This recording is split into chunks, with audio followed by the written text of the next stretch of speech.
We're navigating between two cameras, everyone. So thank you for joining us. This is our third episode of World Talk with Artists, brought to you by Ream Media Productions. And here we go. All right. Hi, everyone on YouTube and Twitter. I have a very special guest with us today. I have Ryan Ehresman. He is a musician. He is a music composer, audio engineer. He is my go-to person for my podcast.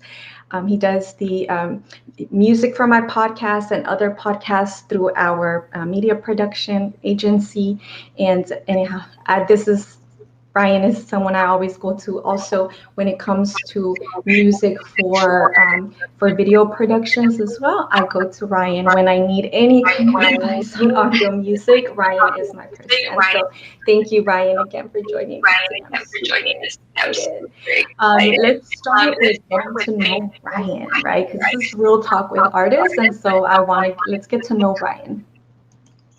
Ryan, let us know a little bit about you. Well, yeah, so I am a musician. I've been playing and writing music for almost 18 years now. So it's been a long time. I mean, I started when I was 11, and I started playing bass. I was really into Blink-182, so I played bass along with Blink-182, and then eventually moved on to more difficult music and got really into metal and started really writing a lot of music at that time. And that was when I really it turned into more than just a hobby for me. Actually, I spent so much time working on that stuff, working out arrangements and using.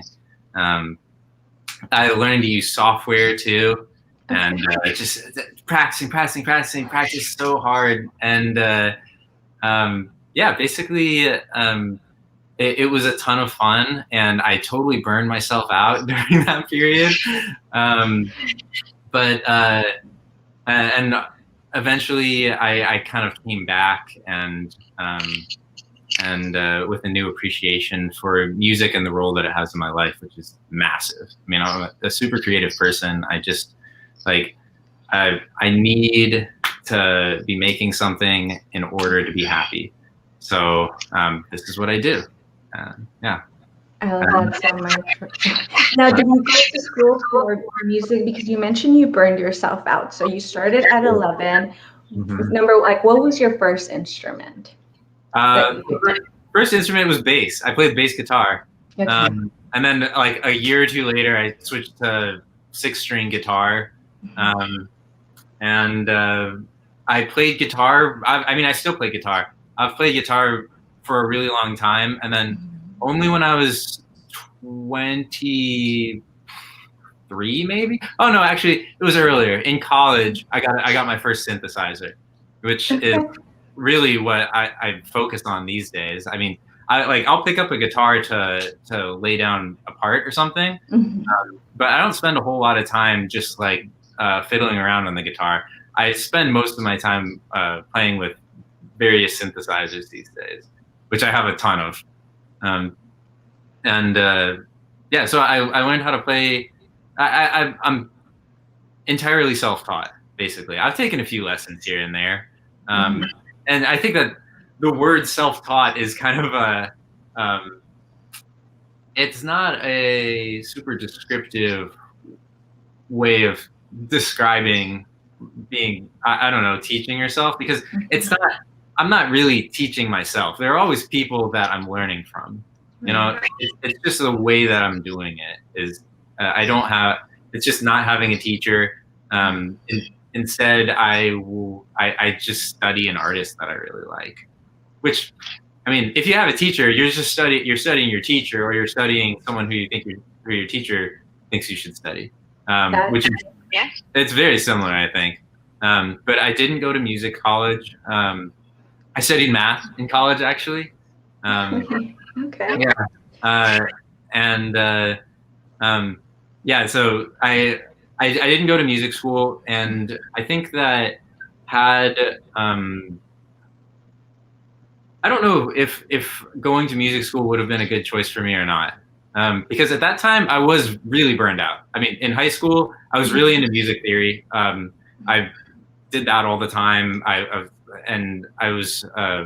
really burned myself out because I just played too much. I never gave myself a break. I was always like, someone else practicing harder, and I just kept going and going and going.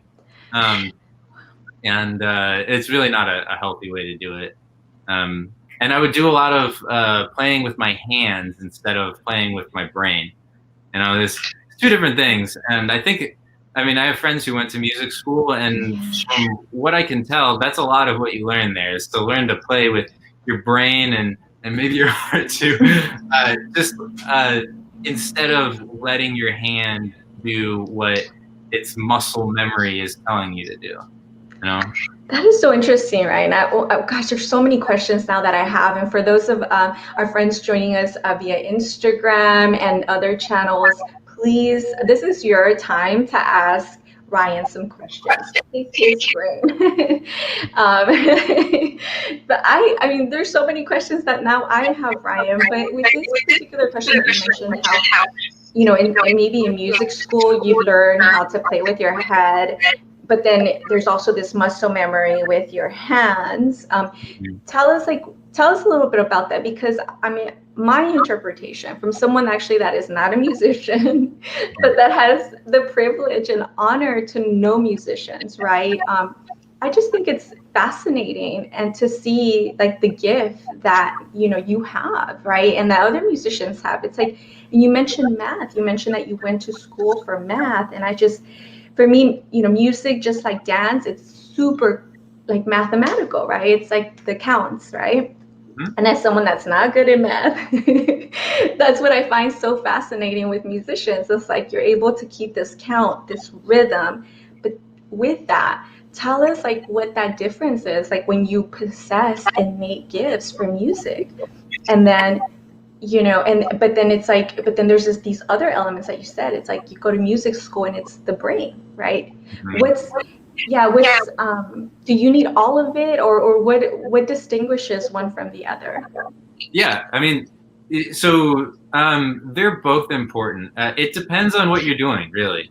I mean, if you're focusing on technical proficiency, I mean, your hands have to be there. You have to have your hands have to go to the right places, but your mind really does too. You really need both. I mean, there's a lot of basically what it's called is ear training. You take what you're trying to do is you're trying to translate what's in your head into a recording or just a piece of music, and and bridging that gap. There's so many different pieces to bridging that gap.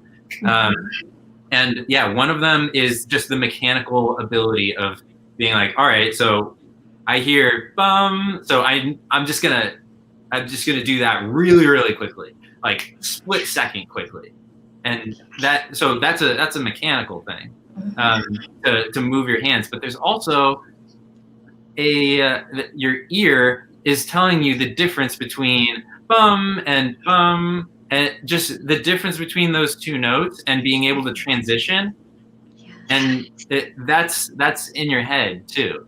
And you don't, because when your hands get really fast and they get really good and they're well trained, they'll just go there. It'll just happen. Like you start playing, and the next thing you just hit it. And to me, that's the enemy. That's never what I go for. That is never what I want. What I want is for I want to make that gap in between my mind and what comes out as small as possible.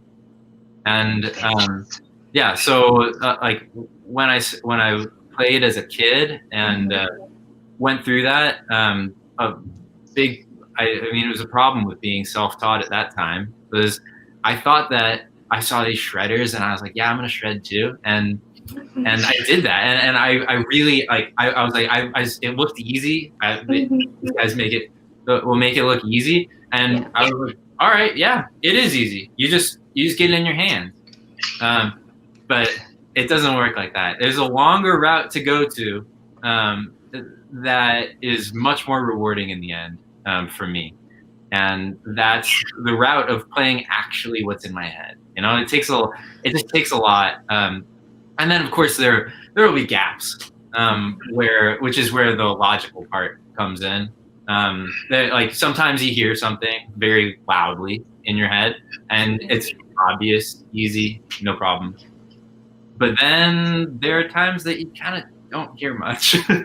You're like, all right, well, I heard this first line and I have some idea of what might come in the future. What do I do now? Do I just wait for something to come?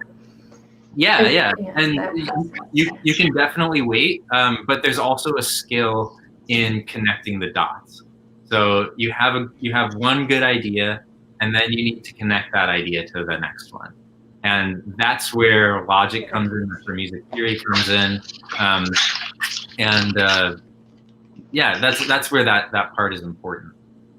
Because you do want to be able to connect the dots smoothly. You don't want things to sound like, wow, what a great lick, and then just nothing. And then just boom, wow, another great lick, and then nothing. You just need a little something in there. And just having the knowledge to know how to go from point A to point B in an intelligent way that sounds good, that's music theory. And it's another important piece of the puzzle. The one that is not an important piece, for me at least, is letting your hand go there. Letting your hand go where? Because you read my mind. I was just about to ask you, so where does music theory, where does that come about? And so you read my mind. So when letting your hand, tell me a little bit more about that. I'm loving this. We're learning about the music making process, right? Yeah. I'm just talking about the difference between playing with your head and playing with your hand. With that muscle memory, I mean, if you spend a lot of time playing, if you spend a lot of time doing anything, you will get the muscle memory. If you spend a lot of time playing video games, if you're playing a fighting game, sometimes you'll just boom, punch in a combination and it just happens. And you're just like, I didn't even, like, it's not even a conscious thing at that point. But that's not what you want unless you're playing a really fast passage, which then that's something you've probably pre-calculated anyway. But if it's not, okay, then that's the use case for using your muscle memory. What I'm talking about is just everything coming from your head, and then that you'll develop intuition for. And once you've developed intuition for where your head goes, that's when you develop this feedback loop of creativity, and your playing generates more creativity within what you're doing, rather than, and then you don't burn out. It's not like when you play with your hand, you're spending your creativity, and when you play with your mind, you're earning it.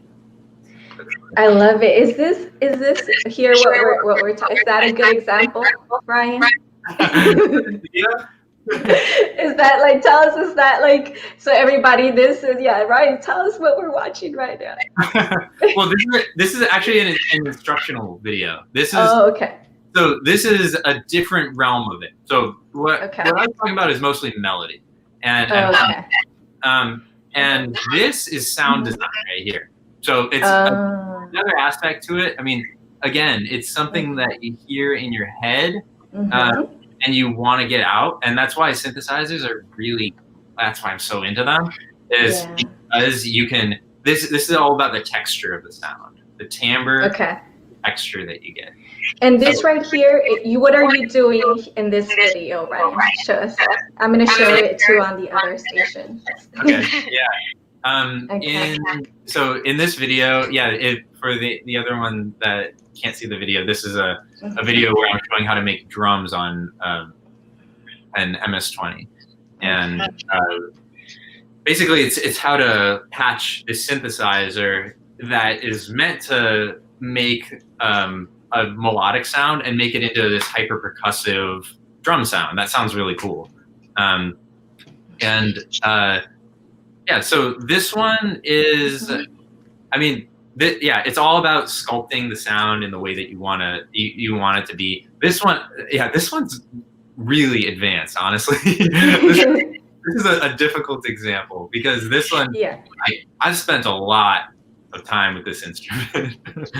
um, and a lot of this stuff comes from trial and error, and also watching other YouTube videos. There are lots of good tutorials out there. And yeah, so this is a tutorial for how to make a drum sound with your MS-20.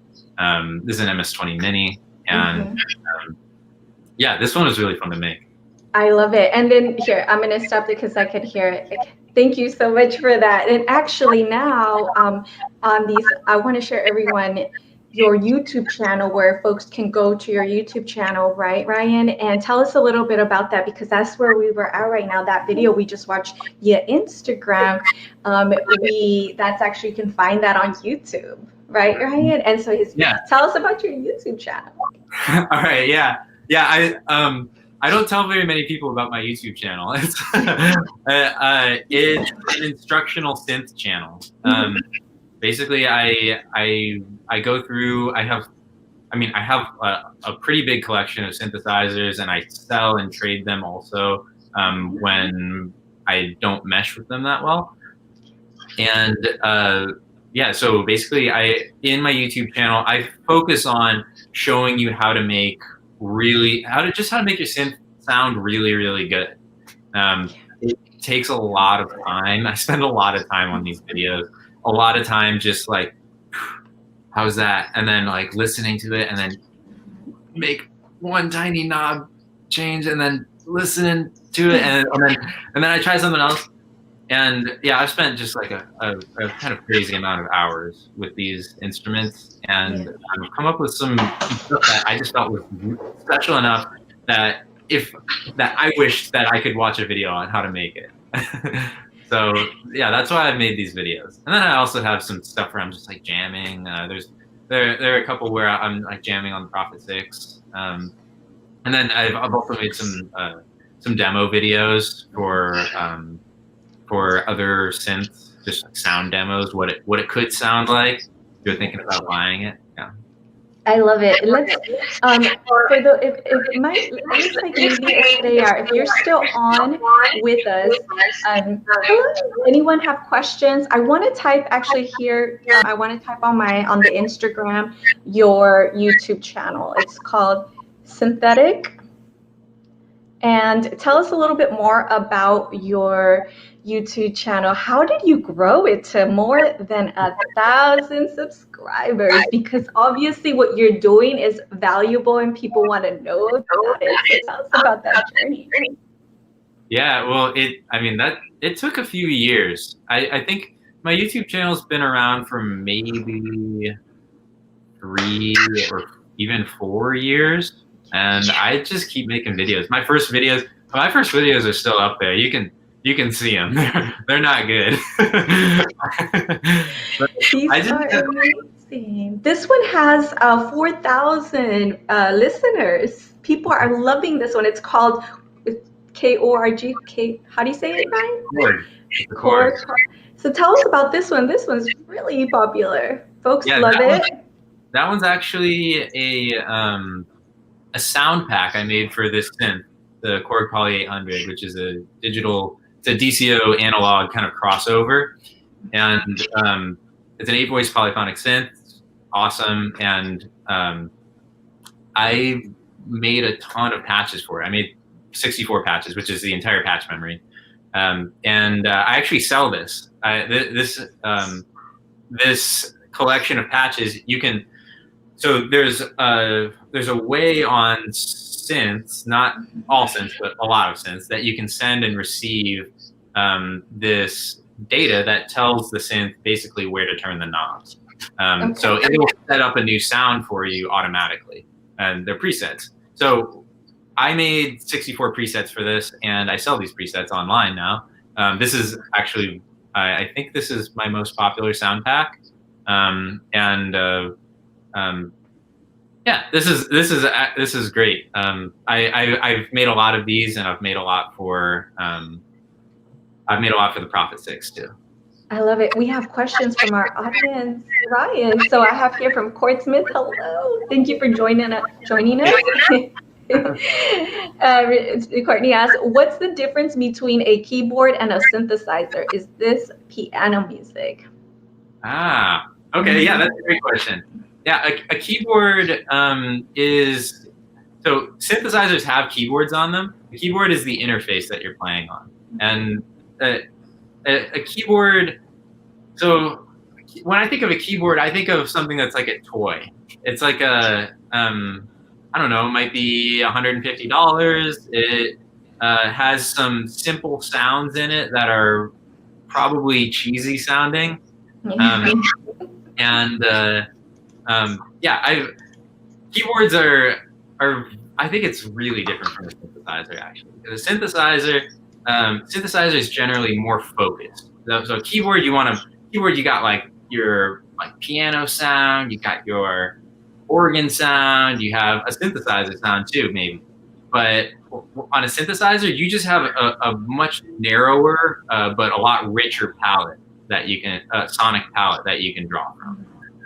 So that's the biggest difference between a keyboard and a synthesizer. It's the scope of the sonic palette. The keyboard has a very shallow, very wide palette of sounds, and a synthesizer has a somewhat narrow, much narrower, but significantly deeper source of sounds that you can make. That's great. And Estrella is asking, what was your first instrument, which you did mention, but if you'd like to share that again. Yeah, I played bass guitar. Bass guitar, okay. Yeah, so bass guitar, and that was a great instrument to start on. I mean, there are lots of easy bass lines out there, and to this day, I still put, like, bass guitar is super important. Having a nice bass line will completely change your song, and anything that is that has a bass line that just follows whatever the guitar is doing, or just follows the basic chord progression. I mean, you can do so much better than that. So yeah, I still love playing bass. I love that. And then, so it's safe to say you're a multi-instrumentalist. At this point, yeah, definitely. That is so cool. You guys have to check out Ryan's YouTube channels right there. So when you mention that you sell these synths, like, so for folks that don't, are not savvy in music lingo, we just love just listening to music and we don't know about the process. Who buys these synths? The synth patches. Oh yeah, so it's the patches. It's people who own the synth, but either don't know how to program them to like a really high level, or don't have the time, or just don't want to. So like, I've spent such a massive amount of time programming these that. And just laser focusing on this one tiny aspect. I mean, your average producer is doing other things. Like, they just have other stuff that they have to do other than make the one perfect lead sound. And what they're doing is they're probably just looking through their sounds that they have. They're being like, all right, let's see which lead I'm going to use. And they have maybe, I don't know, 15 go-to leads that they're like, all right, I'm gonna try this one. I want it to sound like a stab, so I'm gonna go to this stab one and I'm gonna tweak it a little bit, and then I'll use that. So yeah, my sound packs are aimed at producers like that, but they're also useful for just hobbyists, anybody who either doesn't have the time to make the most epic, ridiculous patches. Or so anybody who doesn't have the time, or it's also a great learning tool, honestly. Just going in, seeing what someone else did and reverse engineering that. It's a great way of shaving off, like, I've spent years doing it. If you buy my patch packs and you look at everything that I did, you can take all my knowledge and you can figure it out in just a significantly shorter period of time than it took for me to make it.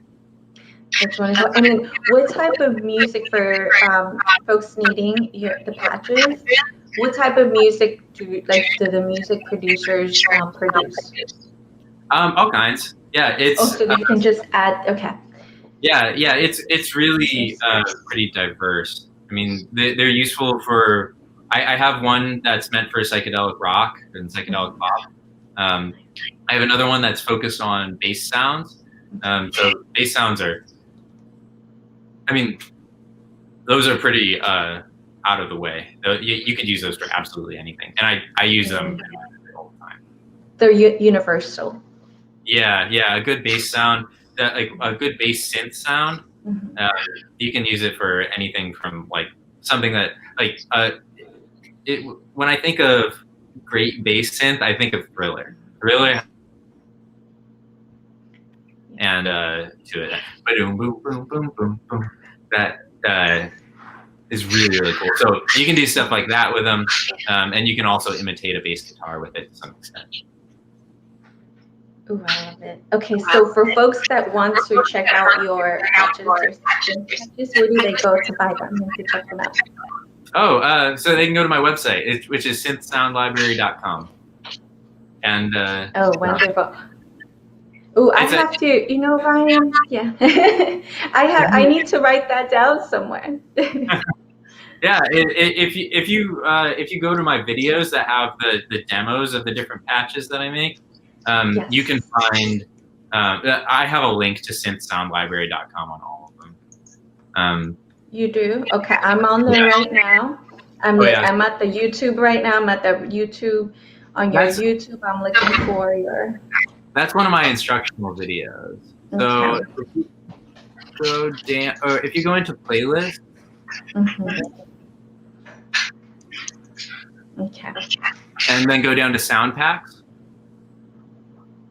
The sound packs. Okay. It's on the right in the middle. Yeah. So if you scroll down on this one, for example. Oh, here. Okay.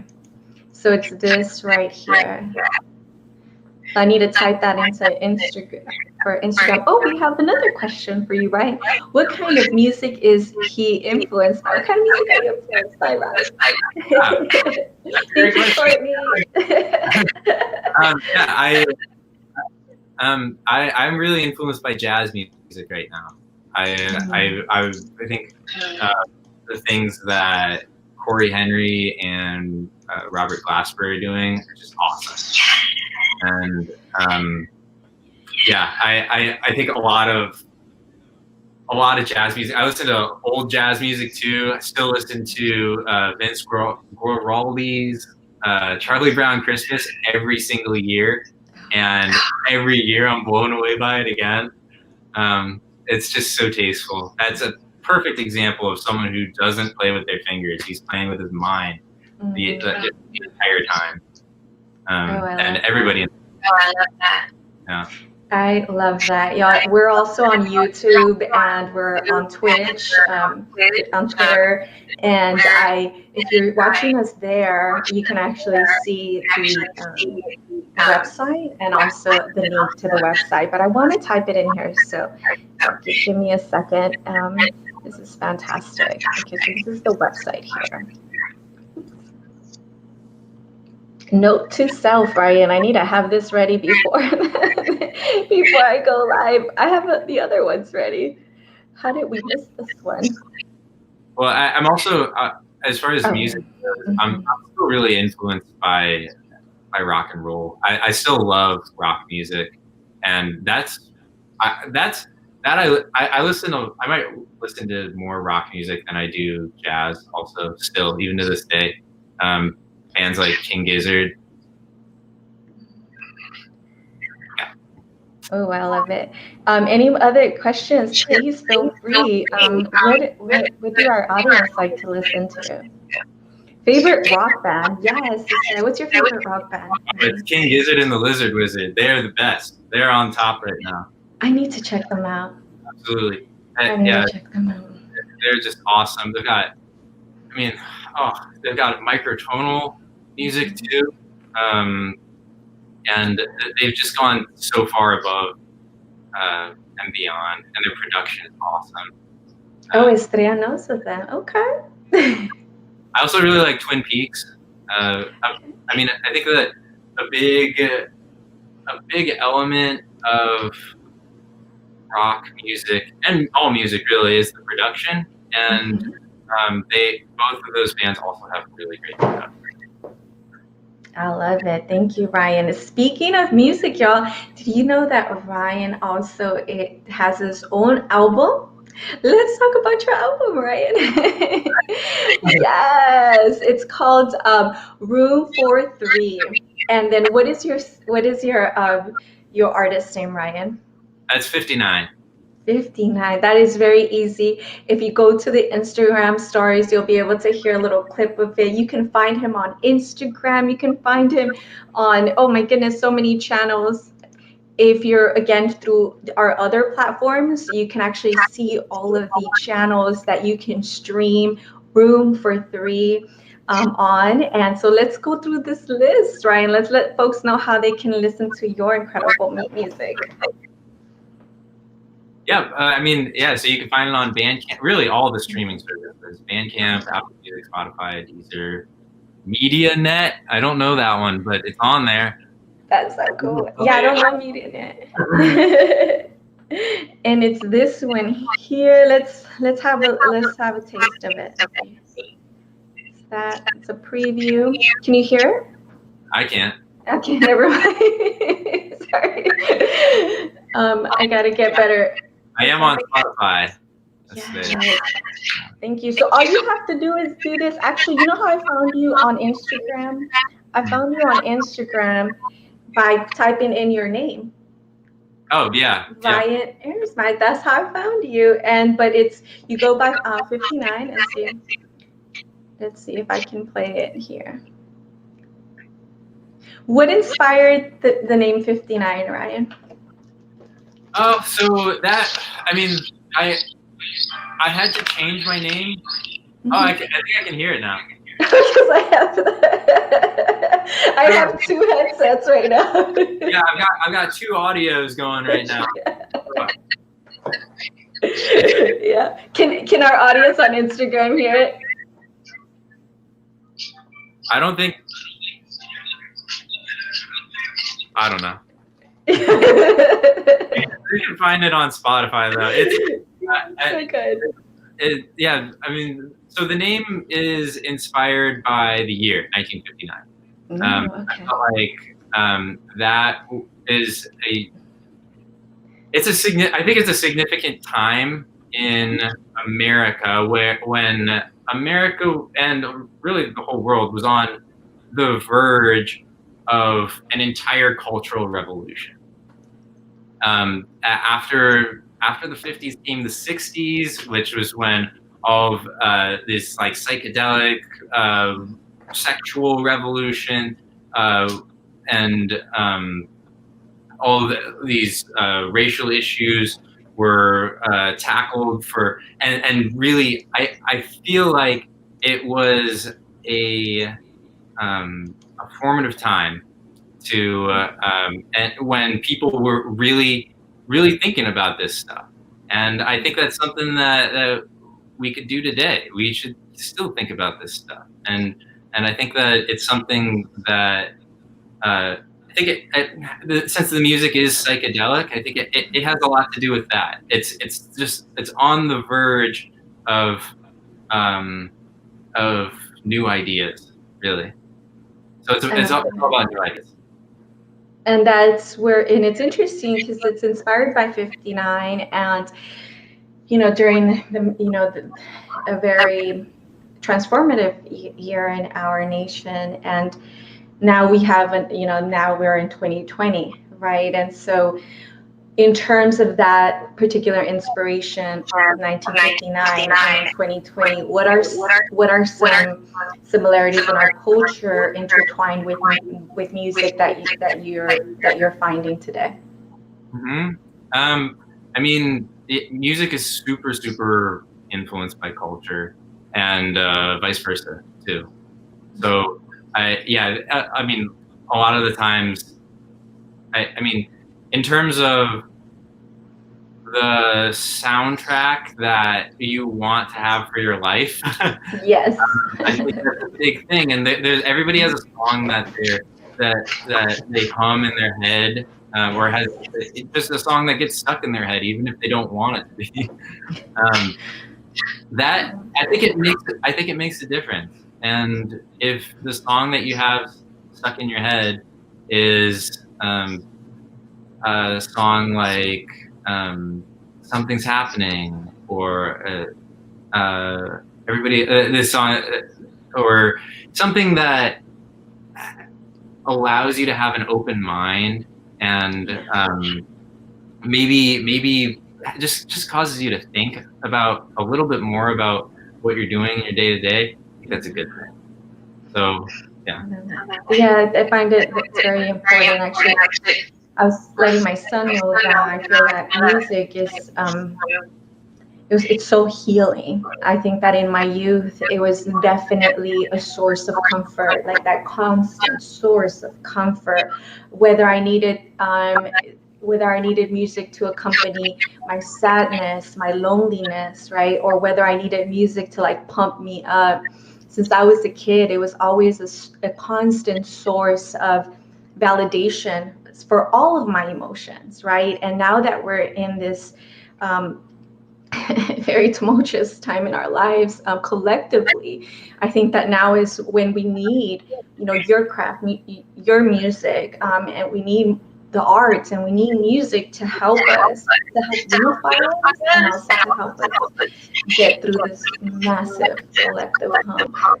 So thank you for doing what you're doing. Thank you for having the courage, because that's another thing that I want to acknowledge, Ryan. Like it takes a lot of courage to, create something and then share it with the world, right? And I think that there's so many artists out there, but that inner critic, right? I think that it tends to block, sometimes the process, but also it blocks artists from sharing their music. And so to be able to share with the world what you're creating, I just want to applaud that and recognize that level of courage that it takes, the bravery, right? To be like, look, this is what I created. This is what I want to share with the world. And I think it's wonderful. So thank you for doing that, Ryan.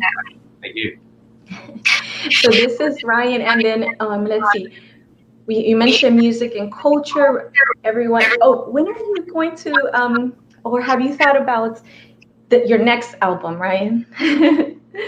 Oh, yeah, I have thought about it actually. Tell us about that. I haven't. I guess I have written one single for it, but I haven't been doing a lot of writing recently because I've been doing a lot of work on the podcasts and just other things. And I'm also working. I play in a band called Jerry's Timeshare, and we're going to record an album in Tahoe in about 2 weeks here, actually. That's news to me, Ryan. Yeah, I've been focusing on that project a little more too, and we've been coming up with some good stuff. And I'm going to record the album with them, and then after that, that's when I'm going to start thinking about my next album for 59. I think, yeah, that's going to be a good time for it. Now, I'm going to. I inherited a house in Tennessee, and I'm going to be going up there to check on it. But I'm also going to spend a lot of time just practicing and writing. So that's going to be the time that I write my next album. Oh, I love that. And yeah, so for everyone that doesn't know, I have the honor of representing Ryan as a talent agent. He didn't tell me that he was in the band. Ryan, we need to have more talent and agent calls so you can keep me posted on all your amazing things. So I'm like, what? Why don't I have your website, Ryan? What's going on? But as he mentioned, like I do keep him busy with podcasting, right? So again, like whenever I honestly think and tell that we have many friends joining us. Thank you so much, everyone, for joining us here on Instagram. And again, we're on Instagram, YouTube, and Twitter. On YouTube, you can find us if you type in Remedia. You'll see us live, and you can see some really nice screenshots of like the website and stuff. So one thing that I had mentioned when we just started, I always go to Ryan for his expertise on music. We recently, I was working on a video production with a filmmaker, and she loves Ryan. She went to Ryan. She asked Ryan about the audio in that video production. It was for a social impact endeavor, and Ryan just spent hours and just giving us all this information. Well, the tips and the expertise that he knew. And one thing I love about Ryan is that whenever I send him something, I don't have to explain. I don't have to give much explanation. Like when I send him the episode of a podcast, he just knows what to do with it. And I love it. I love being able to just give an artist something and then they just work their amazing magic, right? Or when I have an idea, I just provide a couple of words and then he just makes it happen. It's so magical and beautiful, and I respect your work so much, Ryan. And so for those that are interested in podcasting or, podcast lovers, like let us know here, like when it comes to podcasts, how do you feel about the audio? What happens if the audio is not good, right? This is why I go to Ryan for my podcast, because I want the audio to be stellar. So tell us a little bit about that process, Ryan, about the podcast audio as a musician, as an audio engineer. What's that like? Well, I mean, there are a couple aspects to it. The first most important one is just the voice. The voice has to sound good, and just recording your voice into a microphone will only get you part of the way there. There's a chance that you'll get all the way there, but there's also a very good chance that you'll have some serious volume issues, and your listeners are going to have to be on the volume knob the entire time. And when you go from episode to episode, it's like, boom, this one's really, really loud. And then you switch to your Joe Rogan podcast, and then that one is even louder. And then it's like, okay, well, is this normal? And then they get back to your podcast, and then that one is silent. Halfway through the episode, maybe actually, this is super common actually. Halfway through the episode, you slowly move away from the mic, looking more and more at your computer screen or something, and it just makes it so the audio is really inconsistent. And one of the first things that I always do when I'm working on a podcast is I make the audio consistent, so your listeners aren't on the volume knob all the time. And they can just listen to it and relax. I mean, another issue is a lot of, especially if you're recording with a microphone, but even with a good microphone, you can end up with something that when you turn it down, it's too quiet sounding, and when you turn it up, it just hurts your ears, and you end up with a headache. And nobody's going to keep listening to your podcast if it gives them a headache, no matter how good it is. So. Yeah, so that's another thing that I can do just with a little bit of EQ. I can just fix that. Just make it go away. So it's all about just letting your content shine for what it is. And a lot of the times it's that I have to do. And it's compression, it's EQ, and then I'll add music too. So with Life is Inquiry, for example, just the nature of that podcast is a lot more expository. There's a lot of you're reading, you're doing readings from an excerpt from something that is pretty poetical in nature. And so for that one, I decided to add a lot of music to it because I felt like it added to the whole ambiance of it. And the music's so good. Thank you, Estrella. She shouted out Life is so good. Thank you. Yes, it sounds really good. There's another one you worked on behalf of Remedia, and it's with Michael. Remember, what was the name of it, Ryan? What is the name of it? It's for Latinx executives. Yeah. I'm blanking on let's see if we can find it here on our website. But does anyone have questions in terms of podcasting? What other podcasts, Ryan, have you worked on and that you really enjoy? As I try to find this one here, the other podcast.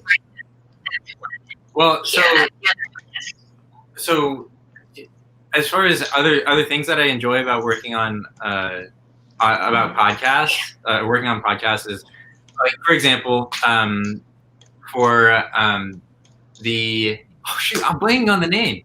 I've done so many episodes. Oh, it's called it's called Adelante Juntos.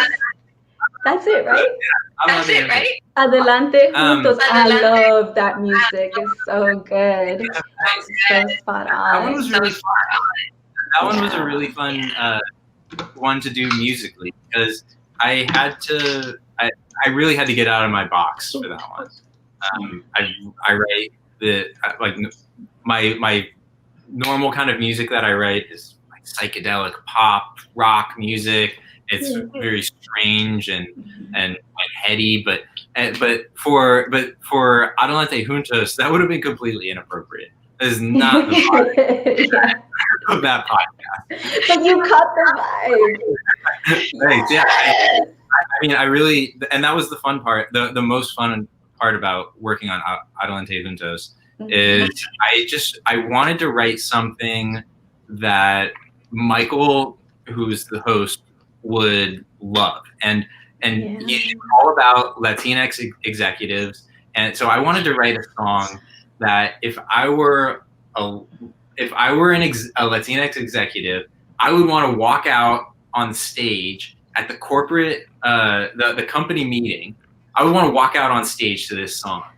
I love that. It's such a big moment for executives to be out there and you're in front of tons of people.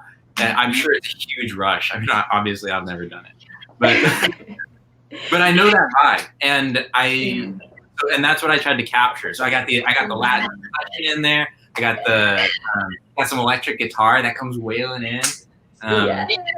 It's so good, Ryan. So that's the thing. That's what I was thinking about when I was thinking about our interview today. Is how good you are at capturing the essence. So, there's so many variations of storytelling, right? The audio, the music, the visual, right? And so when you have a podcast, I find it so important to capture that audio, right? With the unique music that you're capable of composing for that podcast, because you are capturing that essence, right? Of the story, and you're helping it, you're really enhancing the entire podcast, through the audio and through the music. I mean, you're so good at that, Ryan. So for people that want to do podcasts or doing podcasts, I really recommend Ryan is definitely the person for that. Any questions from our audience? I'm super happy here that I have everybody here. Are we? There's something wrong with my.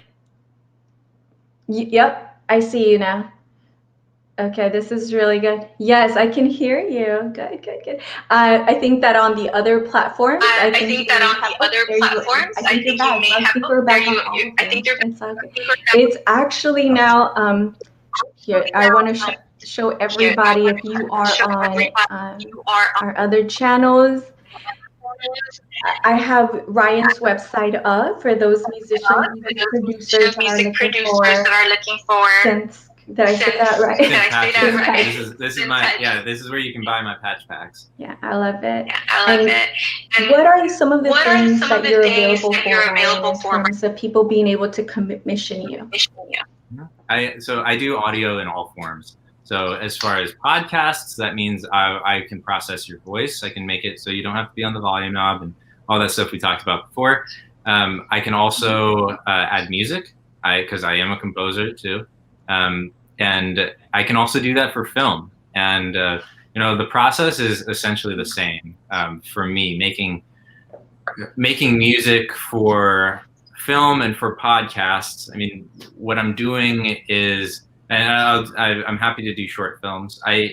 I watch or I listen to whatever content that you have, and I just improvise over it. And I listen extremely closely to what I hear in my head, and I just go with that. So it's the same process, those are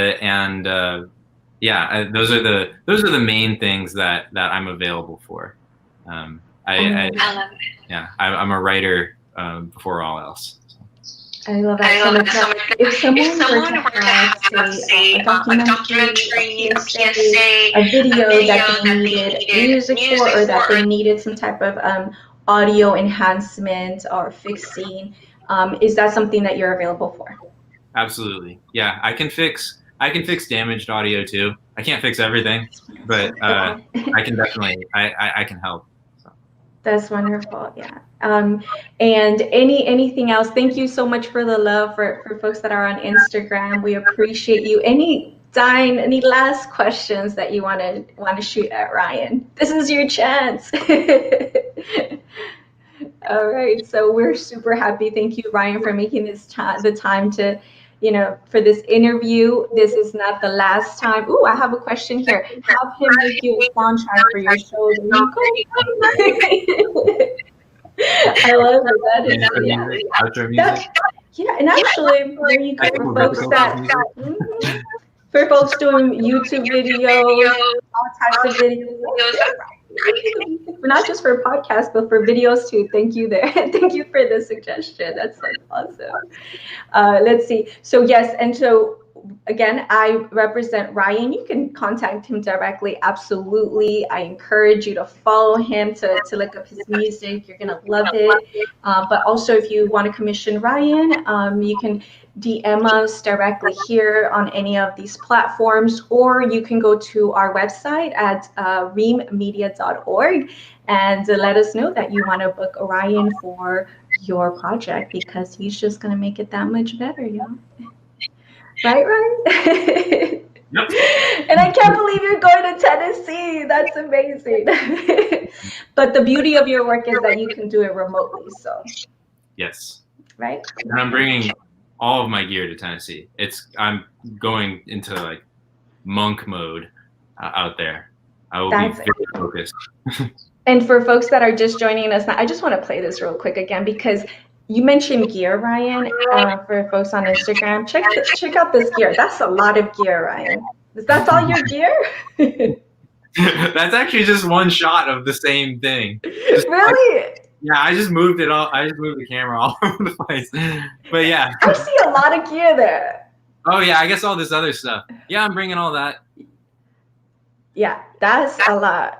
I love it. Okay, yeah. Thank you so much. Let's see. Bring this too. Is that it right there? This is coming. That does I love it. Who knows what? When are you leaving, Ryan? So I'll be leaving on the 15th. No. After that, 23rd or so. And it's gonna take me a week to drive there. So. Wow. Oh my goodness. Okay. Well, at least we have you remotely. Yeah, I'll be off the grid for a week, but after that, I'll be right back. You'll be right back. And it's just a temporary thing. I'll just be there for maybe a month, maybe the entire winter. It depends on how it goes. It's really remote out there. So. That actually sounds really nice. So we're here for you, Ryan. Always here in the Bay Area in Cali.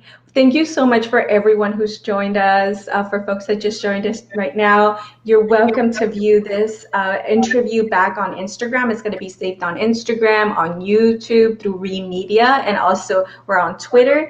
So you're welcome to view it back. It's a lot of great content. Thank you so much, Ryan. So much. I hope you have a great day. Thank you, everybody. Thank you. Thank you. Thank you. Thank you so much. Bye, everyone. Here we go.